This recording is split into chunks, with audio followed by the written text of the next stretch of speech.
you. So for our last talk in this first session, Brian, I think we've had this conversation numerous times, and I still can never remember how to pronounce your last name. Brian Burke? Bourque. Bourque. Brian Bourque. Yes. Bourque. So here we have Brian Bourque on the art of discovery. Yes. Thank you, everyone. I appreciate being on here. I am, if you don't already know, Brian Bourque, the creator of both Lortho and Dhakhsh. Lortho was my brainchild from 2003 when the seeds were first planted. And then I just ran with it when I started looking more into the world of conlanging, which I didn't really discover until 2016. So as I was developing Lortho, I was talking with a lot of people within the community, and there were different ways to make words. You could go into your own universe and actually, well, I'm going to make a word for cat. I'm going to make a word for stop sign. I'm going to make a word for building. And then, of course, there's world building. I'm going to make a word for a floating mountain. I'm going to make a word for whatever it is. So I took that and I went one step further, and I wanted to do it as a world of discovery. I wanted people to share. I wanted to create Lortho in a way that they could look at it as an archaeological find, a discovery, something that was lost to the centuries that they recovered. And that's something gives a feeling of, wow, this is really cool. I want to know more. And that's the type of feeling I want people to get from Lortho. But I also give myself that feeling. So first, we wanted to figure out what is a discovery. So if you look in a dictionary, it's a discovery of, or is the act of finding something unexpectedly or in the course of research, right? So it could be something that was never before seen, or it could be something that was made aware after a prolonged period of time, like finding a tomb, or discovering something that no one ever thought would exist, which we find almost nearly every day in the depths of the ocean near the Mariana Trench.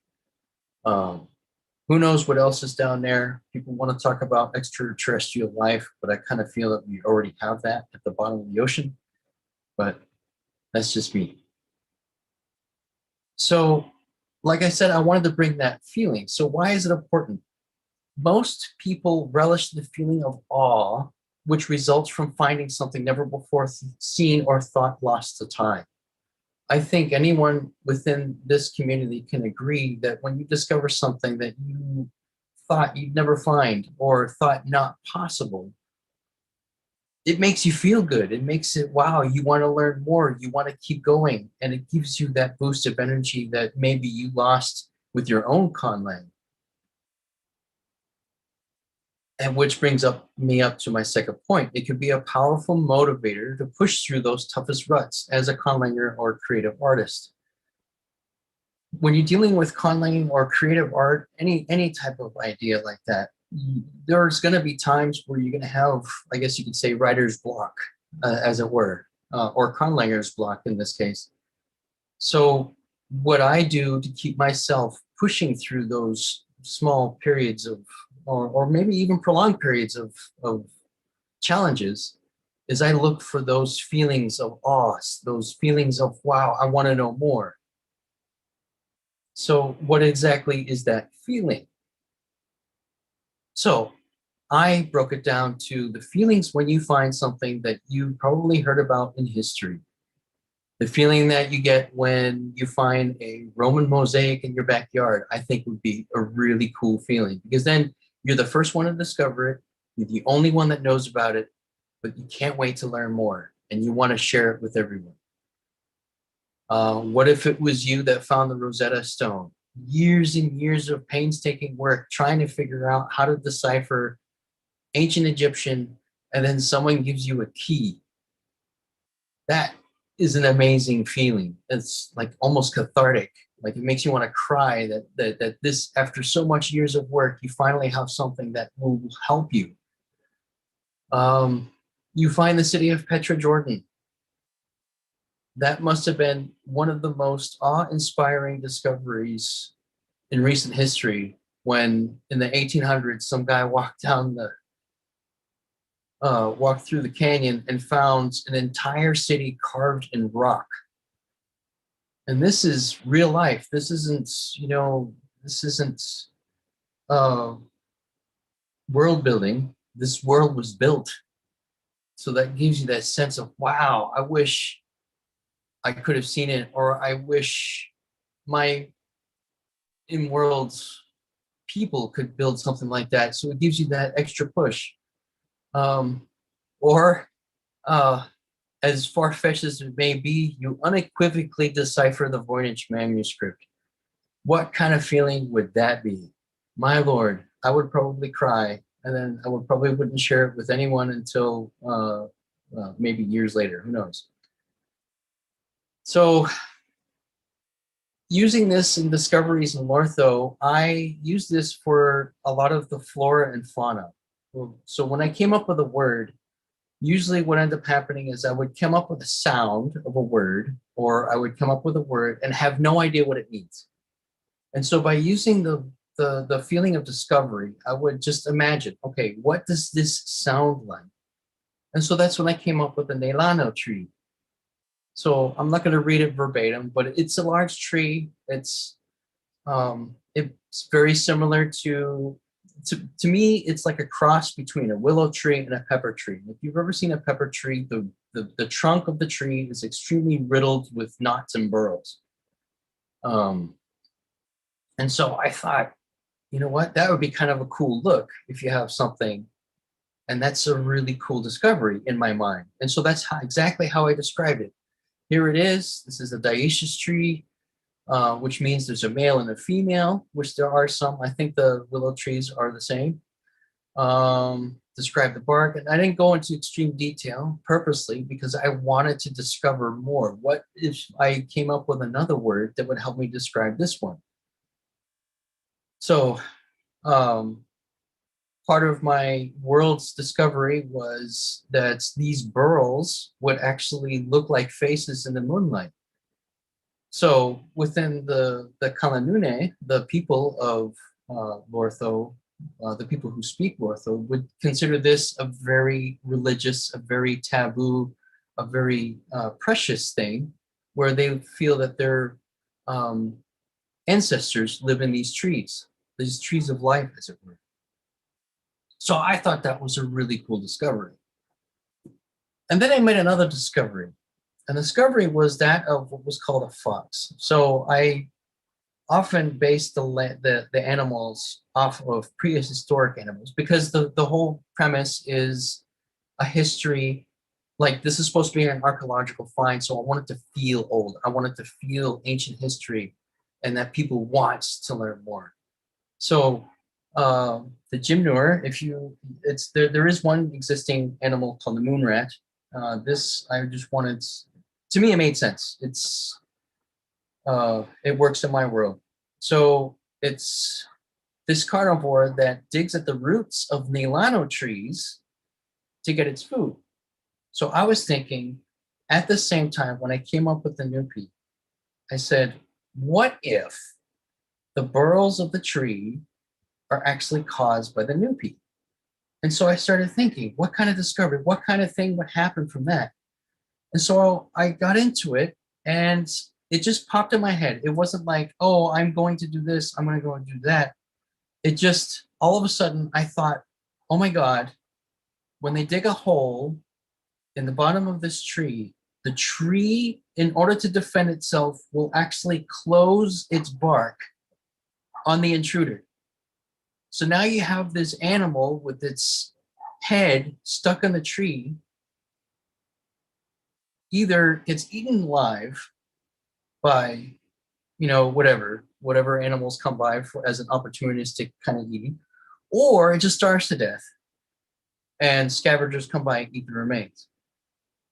And now, because of this, you have these burls that kind of have a face look to it. So the people consider this absolutely true spirits, although they mistakenly think it's the spirits of their ancestors.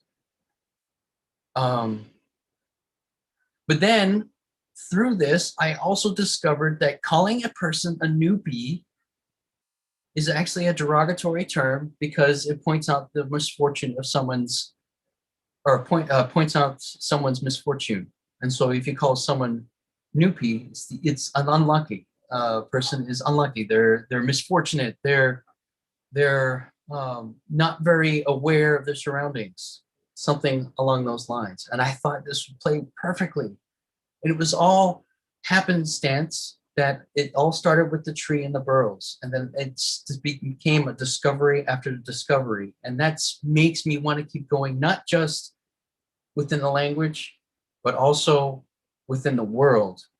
As David Peterson said, often you can't separate world building from conlanging. It kind of goes hand in hand, only because if you want to make your conlang truly unique and truly true to itself, it kind of needs a culture attached to it. And in order to make a culture, a lot of times you have to build some part of the world. It doesn't have to be the whole world, doesn't have to have maps, doesn't have to have everything, but it has to have some reference. And this is where this reference came from. So for me, in order to make this work, there are two major quotes that I live by as a conlanger that I think would prove helpful for anyone that's stuck in the spot. They can't figure out, is this going to work? Is this realistic? Is this going to raise eyebrows? Yes, it's going to raise eyebrows. I'm pretty sure I just raised some eyebrows with what I described shortly ago. So my first one is from Mark Twain, one of the most famous writers. Truth is stranger than fiction, but it is because fiction is obliged to stick to possibilities. Truth isn't. And I think we've bumped into that in one way or another, where what seems to be possible shouldn't be, as I think that's called a paradox, where it seems impossible, or is it a paradigm? One of those two. It seems impossible, but it is. And a lot of times you can't explain it. I mean, case in point, the duck-billed platypus. I'm not going to go into that one. So, and then the next quote actually comes from a Steven Seagal movie, of all movies, but is a truly amazing quote because it is so true. No matter how strange something is, if you give it enough time, it becomes normal. And that's how I look at a lot of things in Lortho and Dhakhsh as well, is truth doesn't have to stick to possibilities, because truth just is. And then no matter how strange something is, as long as it's there all the time, it will become normal. And so a lot of the times when I make a discovery within the language, within the culture, it seems really weird at first, but then over time, it just is. It's just part of the culture. Sometimes it's gotten to the point where I can't even explain it. It's just there, which is an amazing discovery. One such discovery I made within Lortho is one of the letters is LH. So it makes the sound as if you make the sound in bell house. But I couldn't figure out how to make that sound in the beginning of a word because L is already aspirated to some point. So if I wanted to make the words year, it was really hard to say Lhara. So then I made the discovery that in the beginning of a word, the Lorthoans swap the sounds very much like you hear in Norwegian, where the H comes before the W in Flad, or the V, excuse me. So I made the letters switch, or the sound change. So now it's Hlada is how you say the word year. And all amazing discoveries. So with that, I would like to hear your input or questions. I hope this does inspire people.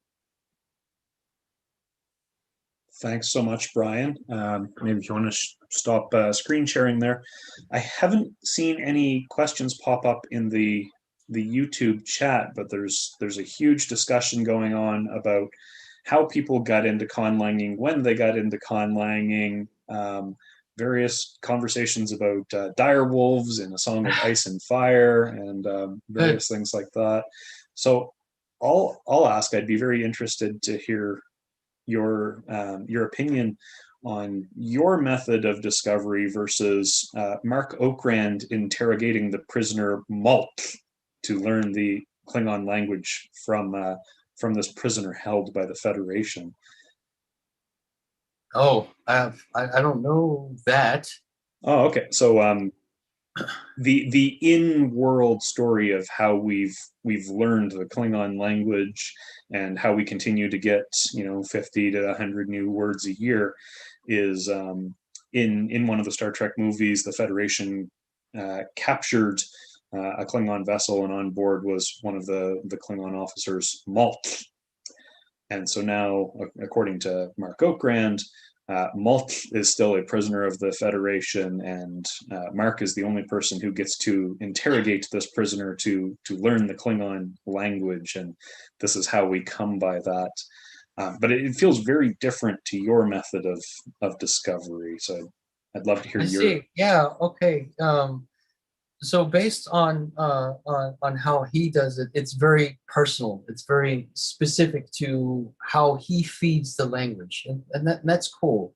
Um, because it's almost like he's giving himself like this very specific access that no one else has access to, which I think is a really neat idea. I look at it as if someone had discovered this culture, this civilization, and they were to start doing research and uncovering everything, what would they tell in their books? What would they tell people? Well, how would they give that information out? Um, and while they're doing it, they keep finding new discoveries. That's kind of how I look at it. It's not so much as an I have specific access to this culture. It's what if, how would this work? And it's all in my head. Yes, it's me, just me that has access to it. It's kind of like Mark Orkran. But I don't look at it as it's only me. I look at it, what would it be like if there was a field archaeologist out there who found something? What would happen if someone found a manuscript and they just figured out how to decipher it? What would they learn? That kind of thing. So cool. Craigie Grin on YouTube asked, do you end up making a bunch of discoveries in one session, or do the ideas simmer in your mind for a while? That's a very good question. It happens both ways. I don't have, it does happen every once in a while, like the new P here. That kind of happened over a period of a few days. It started with the Nalano tree, and I let it sit. With the Nalano tree, it just sat, and I was cool with it. And then I was starting to come up with animals. Okay, I did some research where there are some trees that have a symbiotic relationship with animals that live in the tree. And so I started to think, okay, what kind of animal would do this kind of relationship? And then I thought of the Nupi, to make it look like this fox is the best way to describe it in English. And while I thought of this fox and how it forages for food, at the same time, it just popped in my head, oh, this fox could be the very cause for the burrows in the tree. So that's kind of how that works. So sometimes it just falls into place. Sometimes I just have to let it sit until I find something else that I can use it as a quote unquote discovery that actually causes something else to happen with the previous thing that I discovered.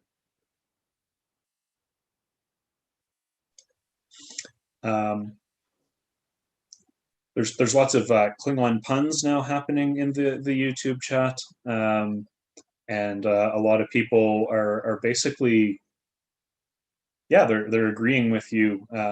Tony Harris mentioned that he and Jim Hopkins both view their conlangs, con cultures as being in a realm somewhere real. that they're discovering / remembering. So you've definitely resonated with a lot of people on the YouTube chat. It'd be good for you to pop over there at some point and talk with them. Jeffrey Brown said Beltos is also in a realm somewhere real. So there's a lot of people really enjoying this approach and resonating with it.